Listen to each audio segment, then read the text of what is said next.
Hello everyone, welcome to Windows Server Update Services WSUS Part 1 of 3. In this video, I'm going to talk about what is WSUS, how it can help us, what are the things that needs to be met before we deploy WSUS, how to configure and manage WSUS in Windows Server 2012 R2. So this is a three-part video series, and in the first part we'll discuss about WSUS and look at what is WSUS, what are the types of deployment scenarios we have, starting from basic to advanced deployment options. We'll also look at the new features of WSUS in Windows Server 2012 or Windows Server 2012 R2. We'll also look at the database and storage requirements for WSUS. Finally, we'll do a basic installation of WSUS. So what is WSUS? Before we talk about what is WSUS and what it can do for us, let us talk about how patch management for Windows Computer and Microsoft products was done in an enterprise environment. So before WSUS, admins used to keep a spreadsheet of what is installed with things such as KB numbers, criticality of each and every update.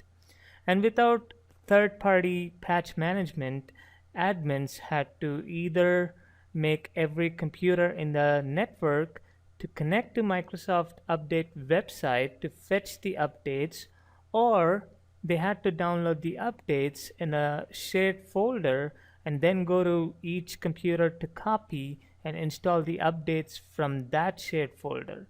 This was tedious, time and bandwidth consuming. So WSUS came along as a free patch management tool. Yes, that's right, it is free.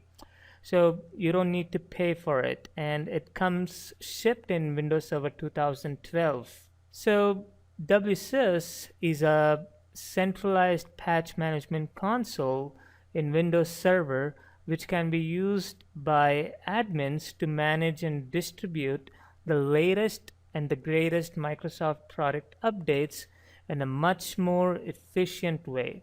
All the clients in network which are managed by WSUS can get their updates from WSUS. And this is good because now admins don't have to log into each computer to connect to Microsoft Update website to fetch the updates. Instead, they can connect to WSUS server, which is the only computer in the network which will download the updates from Microsoft Update website instead of all computers connecting to Microsoft Update website. This saves your internet bandwidth. Also from WSUS, admins can now push and auto-approve the updates, and using group policy, admins can also install the updates automatically or manually. Let's talk about WSUS deployment scenarios. There are various deployment scenarios when it comes to deploying WSUS. It starts with a simple deployment with a single WSUS server, and it can become more complex deployments such as a WSUS server hierarchy or a WSUS server on an isolated network segment. So in this video series, we are simply going to explain first few scenarios such as simple WSUS deployment, multiple WSUS servers, and disconnected WSUS server, because the first three are the most used deployment scenarios out there. Okay, so talking about the WSUS deployment scenarios, first let's talk about simple WSUS deployment. This is the most basic WSUS deployment of all, where you have a WSUS server running behind a firewall which serves the updates to internal clients as shown in the figure. The WSUS server connects to Microsoft Update website to download updates. This is known as synchronization. So during a synchronization, WSUS determines if any new updates have been made available since the last time you have synchronized your WSUS server with Microsoft Update website. If it is your first time that you are synchronizing WSUS, all updates are made available for download. Now, the initial synchronization can take over an hour, but subsequent synchronizations after the initial synchronization should be significantly quicker. So by default, the WSUS server uses port 80 for HTTP protocol and port 443 for HTTPS protocol to obtain updates from Microsoft. And if there is a firewall between your network and the internet, you may have to open these ports on the server that communicates directly to Microsoft Update. And if you're planning to use custom ports, you may have to open those ports. Also, you can configure multiple WSUS servers to synchronize with a parent WSUS server. So to provide updates to client workstation, the WSUS server uses port 8530 for HTTP protocol and port 8531 for HTTPS protocol.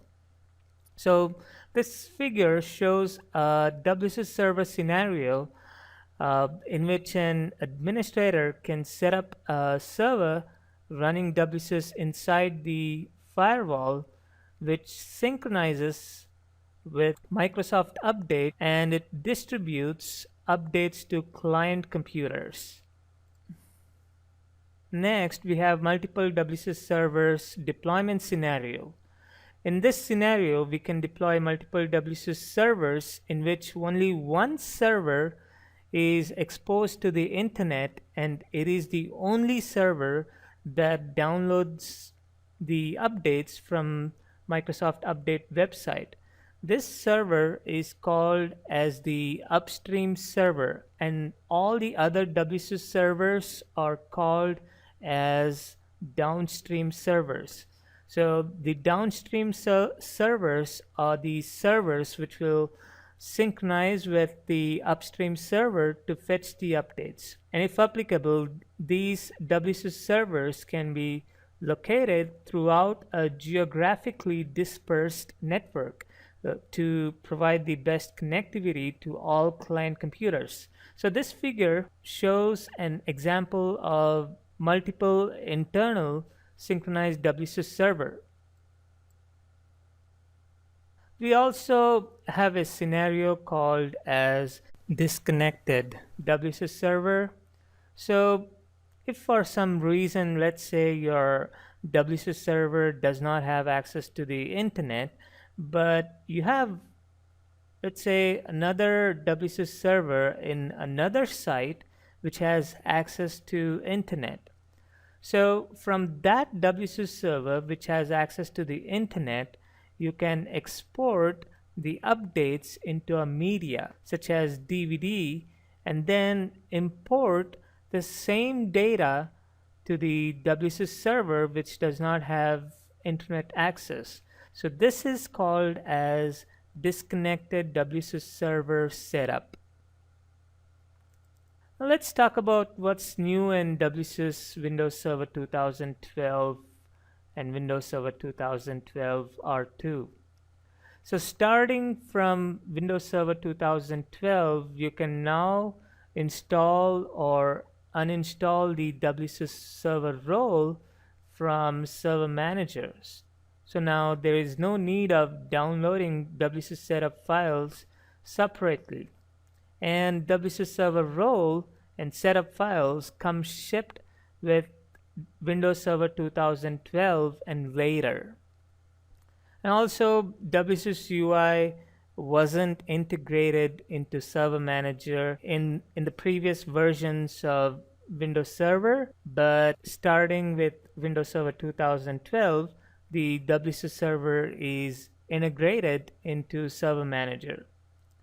Talking about PowerShell support has been provided for WSUS, though it is not a complete PowerShell support of everything that you can do inside the WSUS, but it still provides commandlets to manage the most important administrative tasks and for automation in WSUS.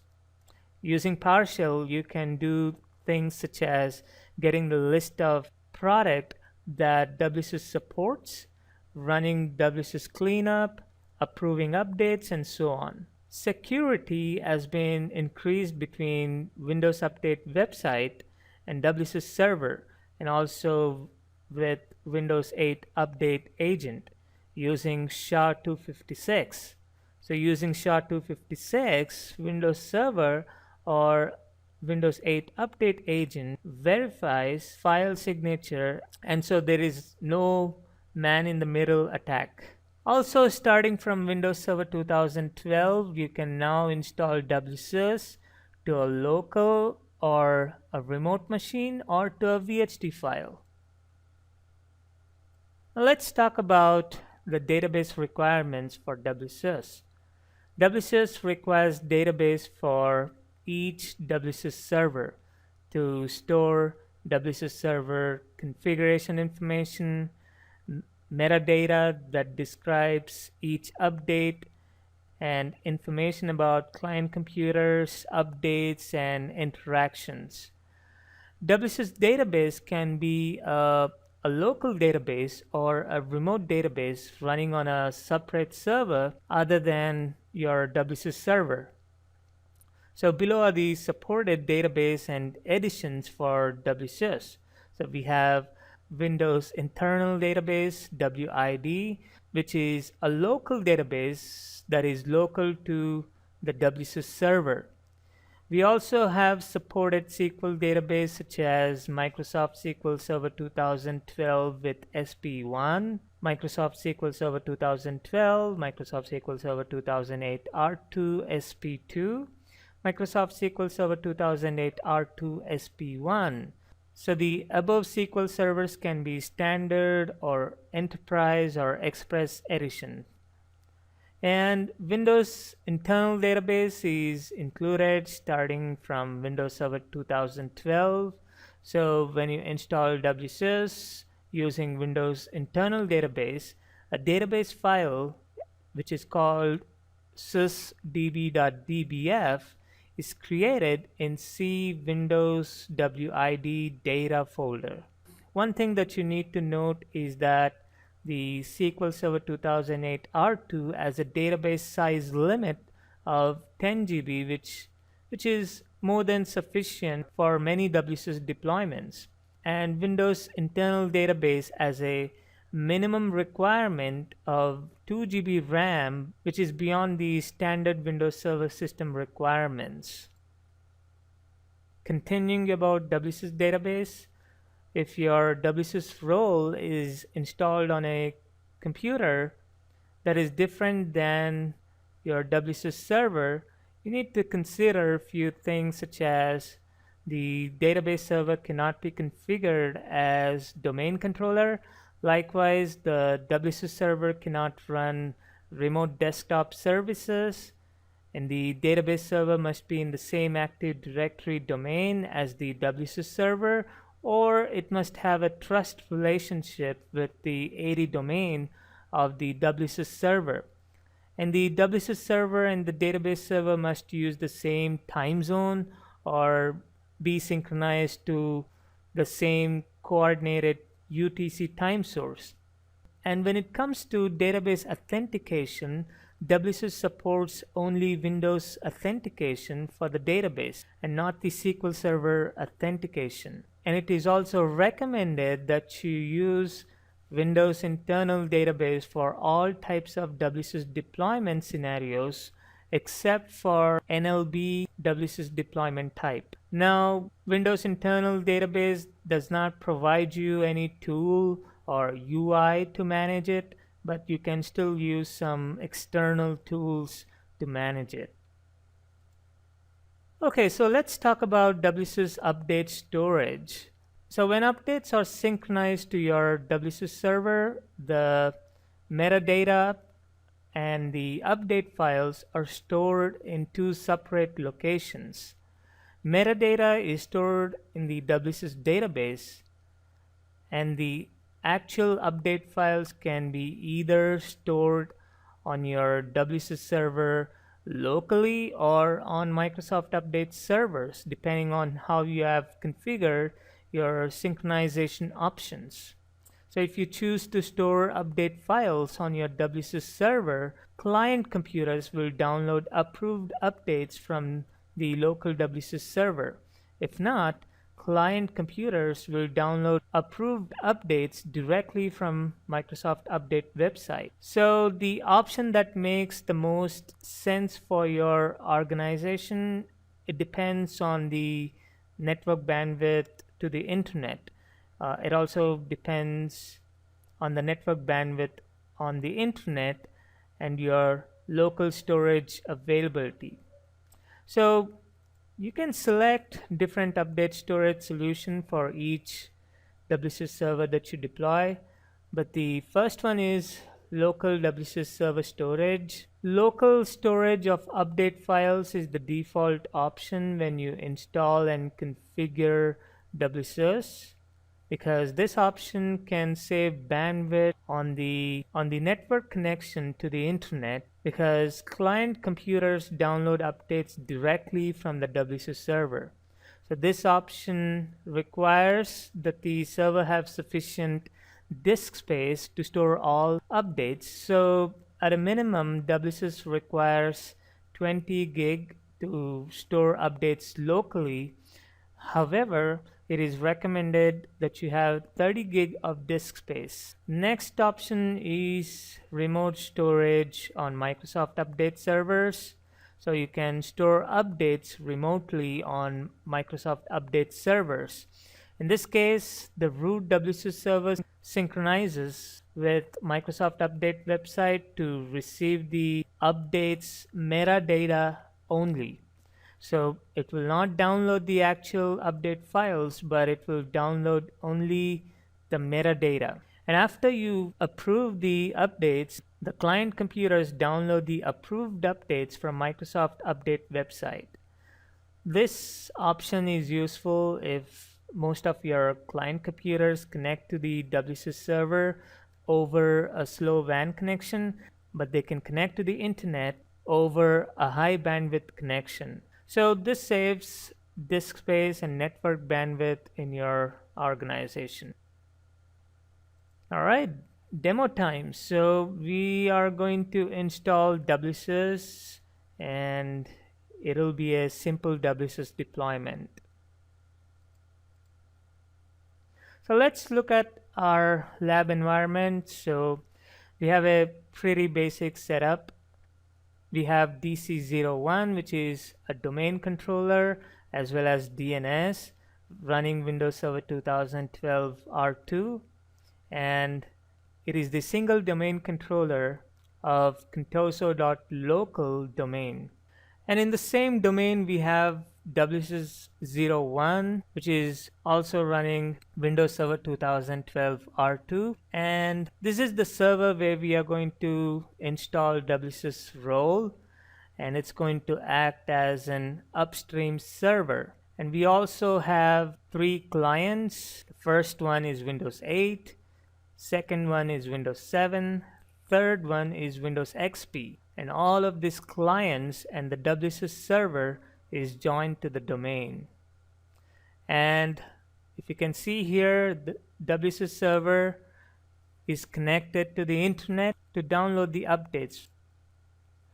Let's talk about the hardware requirements for WSUS. So here are the minimum hardware requirements for WSUS.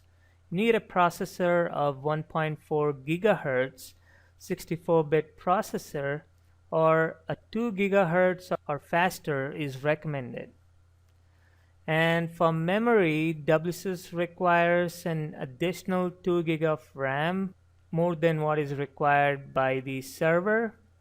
And for disk space, you at least need 10 gig minimum disk space.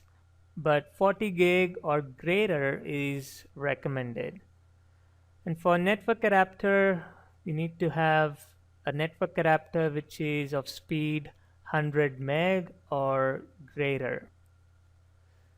Let's talk about the software requirements. The only software requirements that we need to make sure is Microsoft .NET Framework 4.0, which should be installed on the server where the WSUS server role will be installed. This will be, now we don't have to install this separately because while we are installing WSUS server role, it is going to install Microsoft .NET Framework 4.0 as well. These are the other requirements. NT authority network service account must have full control on these below folders. Now the first folder, it may not exist until you install the web service role that contains IIS. Now you got to confirm that the account you plan to use to install WSUS is a member of the local admin group. So like I said, I've logged into my WSUS server, which is WSUS01. I've logged in as domain admin. If you can see here, the Windows firewall is stopped. So the way you are going to install the WSUS server is you'll open up Server Manager, and from Server Manager you'll click Manage and you'll click Add Roles and Features. On the Before You Begin screen, simply click Next. So we are going to install the WSUS role, so we are going to select role-based or feature-based installation. I'm going to click Next. I'll click on Select a server from the server pool, and I only have one server in the pool, which is WSUS01, so I'm going to select this and I'll click Next. For server roles, I am going to select Windows Server Update Services. Now it needs to install some dependent features, so I'm going to simply click on Add Features and click Next. Now again, I don't have to select additional features, so I'm simply going to click Next. So it tells you about what WSUS is and things to note, so I'm simply going to click Next on the screen. Now for role services, you have three options. So the first one is Windows internal database, and the second one is WSUS services, and the third one is database. Now I do need WSUS services because that is the agenda of this video. We have to get WSUS installed. For WSUS database, I can either select Windows internal database or I can select an external database. So if I want to, I can select an external database. Then I have to either create a new database instance on the database server, or if it is already created, then I have to simply type the database instance for WSUS server. In my case, I'm not going to use a SQL database, so I'm simply going to select the Windows internal database and click Next. Now I need to specify the path where I want to store my WSUS updates. If you can see here, the drive should be formatted with NTFS, and it at least need to have 6 gig of free disk space. So I'm going to specify C drive WSUS updates. I'll click Next. I'll click Next on IIS introduction screen. Again, I don't have to select additional roles for IIS. I'm going to click Next, and I'll specify restart the destination server automatically if required, and I'll click Yes to restart without additional notifications, and I'll click Install.